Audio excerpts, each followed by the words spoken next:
Council workshop for Monday, July 14th at 6 p.m. Could we have roll call, please? Sure. Councilmember White. Here. Councilmember Cook.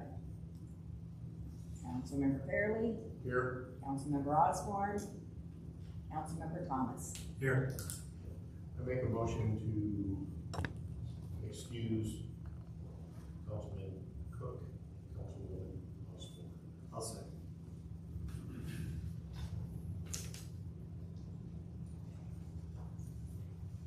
Okay, I'd like to make a motion to remove item 5B from the agenda. We have a motion. Second. All right, we have a motion and a second. All those in favor, say aye. Aye. Okay. I think we're missing a vote on the excusal, On the what? on excusing the council members. I don't think there's a vote. Oh, for these. Okay, somebody make a motion then. Okay, there was a motion to second. Yeah. Okay. Let's have a vote on the excusal of two council people. All those in favor say aye. Aye. Okay. We'll get this straight. we just pretend that we're. Okay. Now we need a motion to approve the agenda as amended.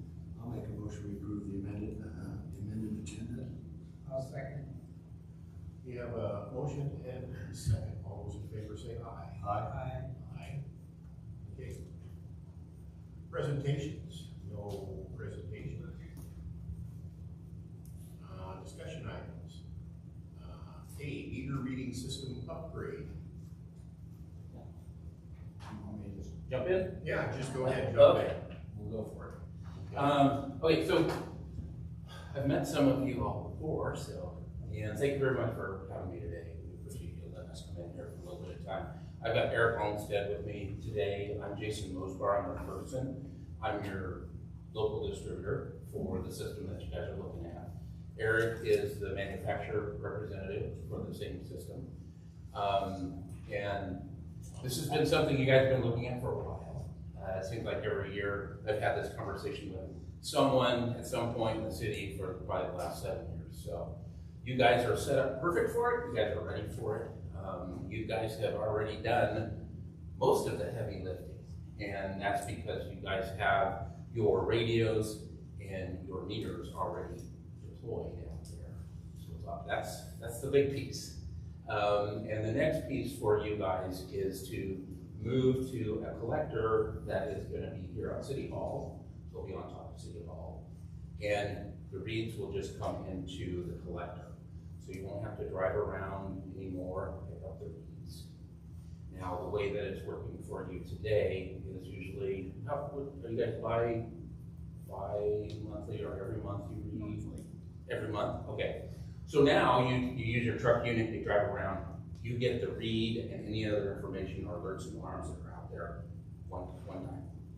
And this system is going to allow you to get reads, hourly reads, all the time.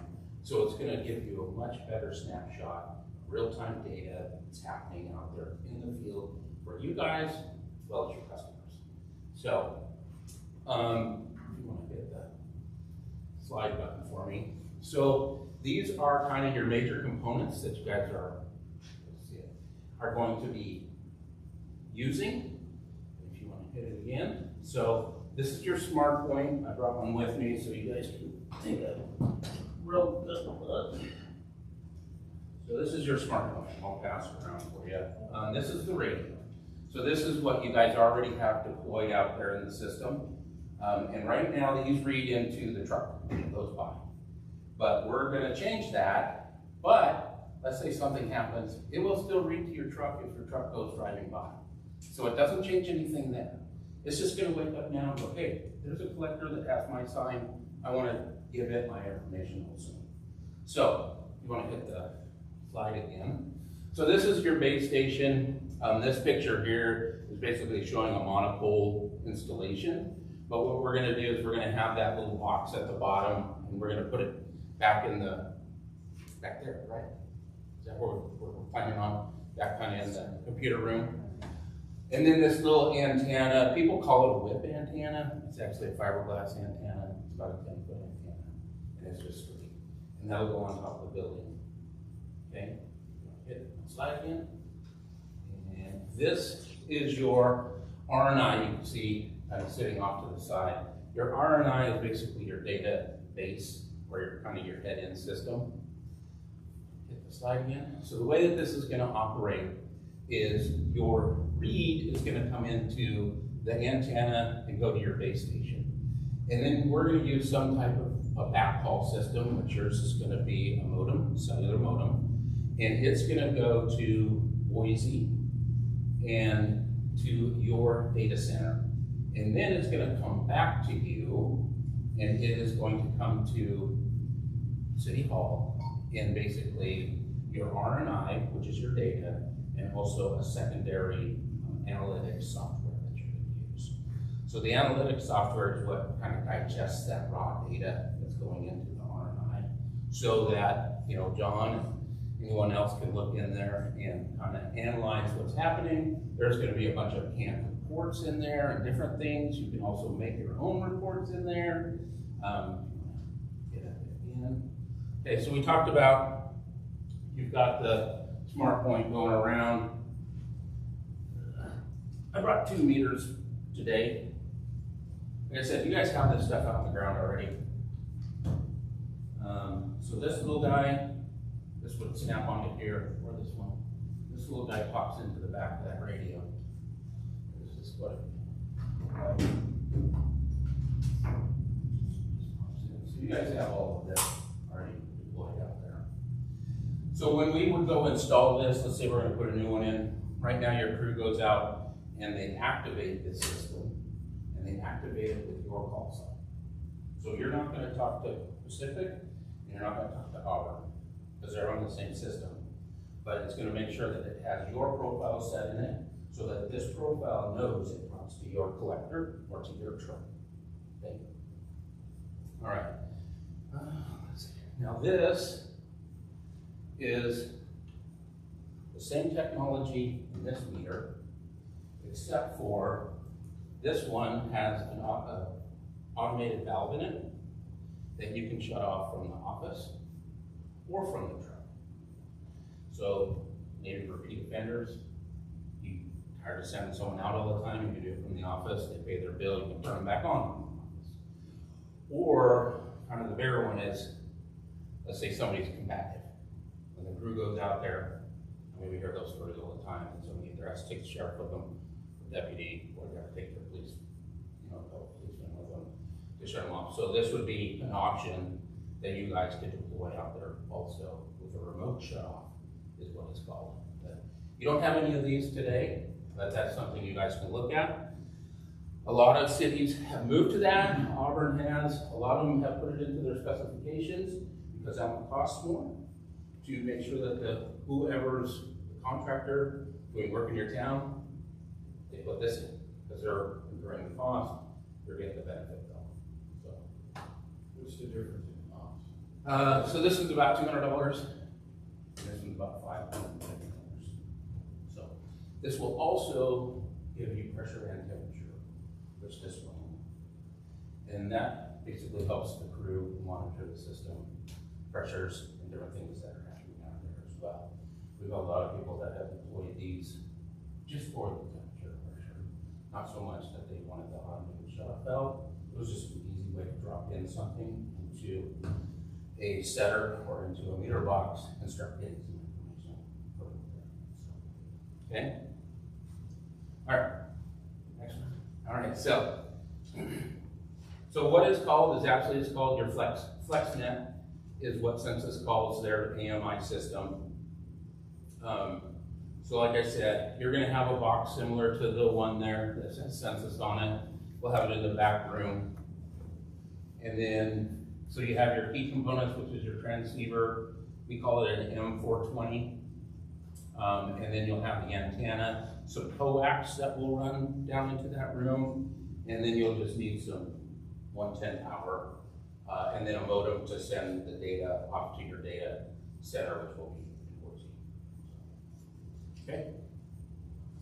All right, this is just kind of another showing you kind of the flow of information. Again.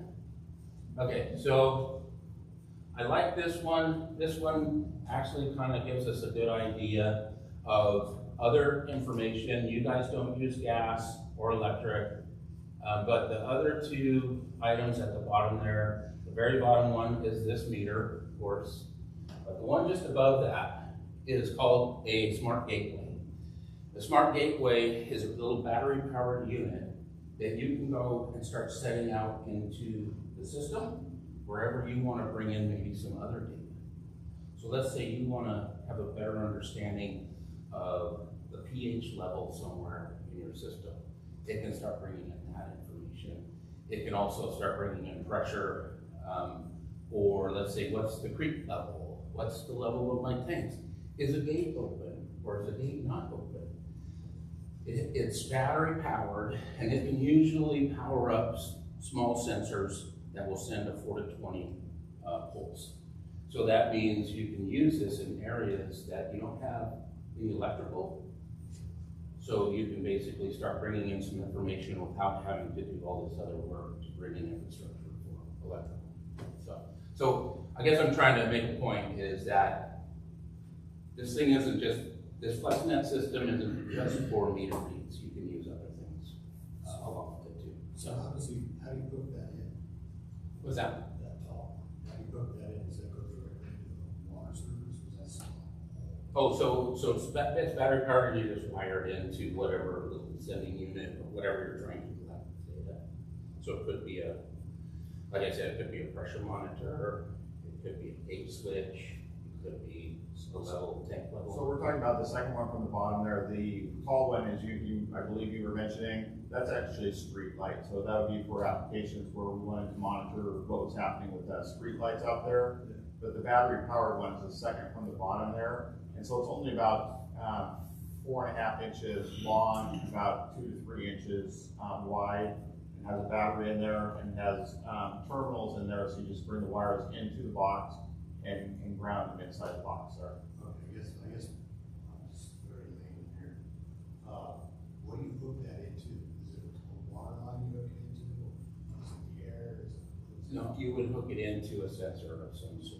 So like a pressure sensor or a pH monitor or any other Yeah. device that you. We have those out there. No. So you would buy a second piece to that puzzle, which would be the sensor of some sort, whatever it might be that you want to use. Okay. But to kind of watch the flow across again, you've got your base station, which is going to collect the information. It's going to send it to your RNI, and then you're going to get it coming back in your census analytics packet. Now, from the census analytics, we're also going to create a file that's going to go to your billing vendor. There will be a little bit of integration in there so that we're basically making sure that what's coming out of census analytics is matching up column for column with what your billing vendor wants from you. So we'll be a little bit of integration with that. And then you'll be able to take that same information and dump it over to a customer portal if you guys want to move forward at some point with a customer portal, which means that's basically your customer facing information. So your customers out there can get into their own account, start monitoring their own activity. A lot of times they can start setting their own alerts and alarms and different things like that when they want to be notified when they're hitting a certain point, or hey, is there a leak at my house? So, and they might want to be notified. Okay, so this is your census analytics. This is kind of what it looks like. Like I said, it's a cloud-based data analytics. And again, this is kind of the front of it, what it looks like for when you get into it. I didn't want to get too deep into it, but you can see there's an alert manager on there, administration, some other. Really start utilizing that pressure information. You could add a pressure profile to that, and it would graph and monitor different areas and zones in the city for you, so. Okay, now you're mine. This is just kind of what one of the accounts would look like. There's many different views of it, but you can drill really down in some of this information. What you're gonna get is you're gonna get hourly information, and it's gonna come across the air and hold 4 hours, is that right? 4 hours of data, and it'll send it the 4 hours all at once. And that's mostly to save battery life. But if there's an alert or an alarm that happens in the system, and it's not in that 4 hour, or it's in that 4 hours, it will bypass that 4 hour, and it'll send the alert or the alarm like that, so. Okay. And this is also kind of, they call it meter insight. This will give your folks a great view of how your system is running out there. So they would come in pretty much every day. They would basically open this up, and this is going to give them kind of the health of the system, how many meters are reading in, how many are almost stale, means they're starting to have problems reporting in. You might want to go out and investigate those and see what's going on with those. So this is kind of, and then each of these tiles, they can click into each one of these and kind of start really monitoring, drilling down what's happening out there, okay? Okay, so things that this might be important to you guys is this is gonna give you the real-time field data that's out there. Like I said, it comes in 4 hour blocks, but alerts and alarms will come in real time. It also lowers your carbon footprint because you're not gonna be driving around collecting reads, doing some of that as much anymore, and especially if you went with the remote shut-off valve, you won't be driving out and having to shut people off or turn them back on. Also, conservation of water. The system starts telling them what's happening out there. And I will say, everybody that we've started this with, is like, you're gonna be upset for about 6 months because it's gonna start telling them stuff. And your crew's gonna start going out and repairing stuff and fixing stuff and finding out what's going on. Before, well, what you have now is you can get an alert from driving around every once a month, getting your reads. You can get an alert that says there's a leak in the house. Might be a toilet running, something else. Well, this is gonna tell right now. Instead, let's say you drove around, got all, with nobody attending to it. This is gonna attend to it right when that alert comes up. So even though the customer has been logged for that went through the meter, it was still lost. So water conservation, we've got a bunch of great stories, a lot of water districts, cities that have found a lot of their water loss within the system.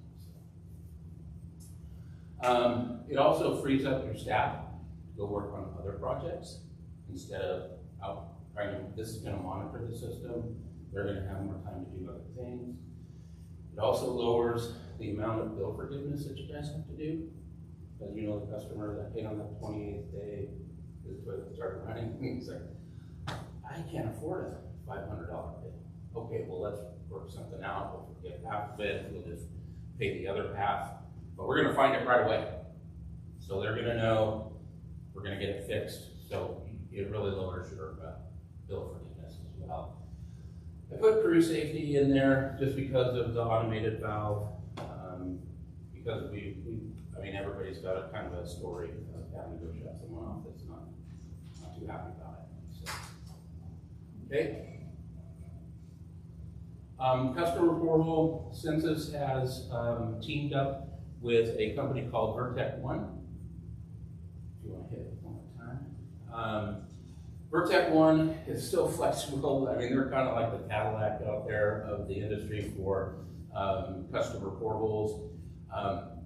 I couldn't even come close to diving in and really showing you how one of those works, but I can definitely get with Old Davison. He does a great presentation on a customer portal, and that's the portal that faces out to your customers, and they'll sign up for their account, and they can get in there, and like I said, they can have alerts and alarms, and they can adjust them themselves. You know, maybe if you've got some snowbirds that take off in the winter, you know, water's running, notify me when water runs at my house. Not a leak notification, just water's running at my house, and somebody's there. So they can set all of that up and get a text message or, you know, an email or however they want to do it. Yes, that doesn't affect any of the information that we receive here at City Hall. That's strictly for customer information. Yep, customer information. Is there an extra charge for that? Yes. And we'd get that from, well, go through census, but we would basically talk with Vertec One, do a demo for you, and then get some pricing on what you guys want, so. Okay? Questions? Yeah, I've got a question. Yeah, I love it. Yeah, just real quickly, it sounds like this just absorbs a lot of data. Oh, yeah. Is the server gonna be here, is this a cloud on? It's cloud. Yeah, does that alter the ad power from what now to, you know, when we system? As far as. I'm just wondering, do we have to hire more people? Oh, no, usually it frees more people up to do other things. At first, you guys are gonna be, or your crew is gonna be busy going and investigating things that this starts telling on out there to go look at, investigate, you know, and then once that smooths out, then they're gonna, it really takes, I guess this is a better way to put it, it really takes you guys from being that reactive, that 31 days reactive, to being more proactive.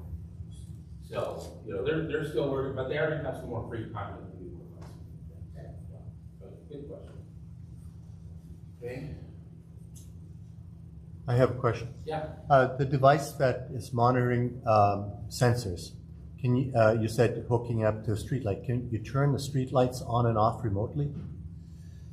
I'm gonna let, No, we can't, but what we do is we just have devices that can monitor anything that has a pulse output or that has a 4 to 20 output. So anything you guys are monitoring today that you're having to get into a vehicle to go get that information, you will be able to use this network to pull that information back. were you thinking that or the street light? Well, I was wondering if you could control street lights with that system. Oh, yeah. Okay.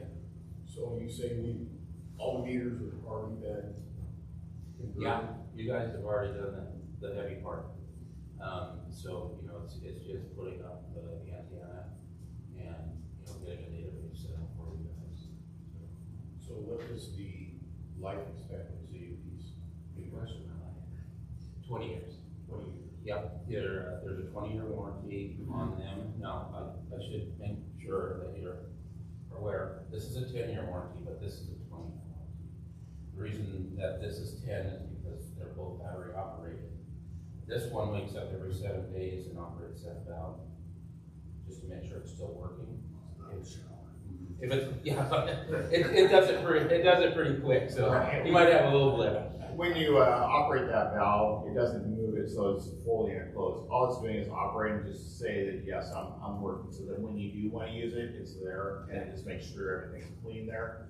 But that meter also is monitoring pressure and temperature, and since it's doing more things than the other meter that's up there on that, it does have a little bit shorter life to it.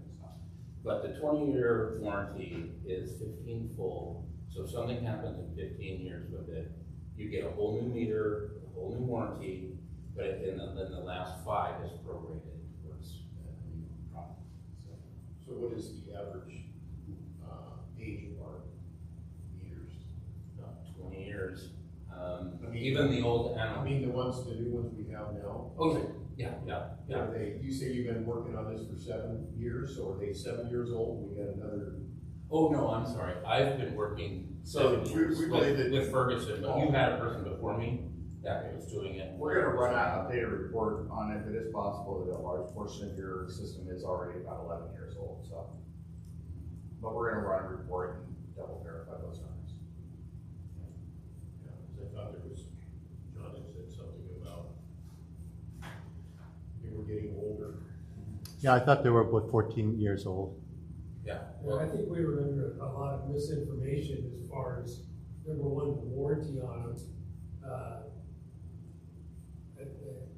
And the fact that we thought that the warranty would be up, and that we were gonna have to replace all our meters, and obviously, you know, the way the system stands now, we can stay with what we've got for probably another 7 to 8 years. And then, you know, eventually start replacing them with the shut-off meters down the road.